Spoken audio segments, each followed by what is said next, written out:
On the left of our current course, you can see 3 blocks. There is a welcome block with an attractive image to welcome learners. There's a support block which has a link to contact the team. And there's a block like a widget with some code for the local weather. These 3 blocks are actually the same block, known as an HTML block in Moodle, and this is a very customizable block where you, the teacher, can add your own text, images, links, or, within reason, code. So let's take a look at adding an HTML block. And it doesn't actually matter if you don't understand any HTML, that's just its name. And to add this block, as with any blocks, we need to click the Turn Editing On button or the link in the administration block. That then allows us to select HTML block from the blocks drop-down, which is either on the right or the left according to your theme. So we go to HTML.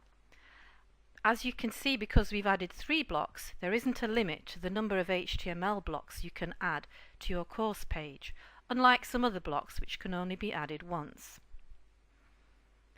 As you add a new block, it always appears at the bottom, and then to configure it, we click the configure icon, which may be different if you have a different theme.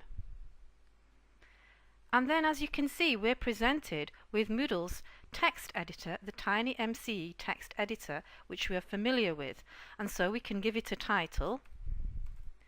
And then, using the features of the text editor, for example, we could add images, emoticons, and format it. We can then add our own personalized content. Then we simply decide where the block appears, but we can actually move this around once on the course page, whether we want it visible or not, but we'll just leave everything as default.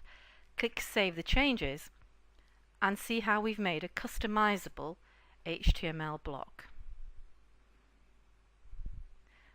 And there we have it. So the HTML block is one that's well worth exploring to add some personalized features to your Moodle course.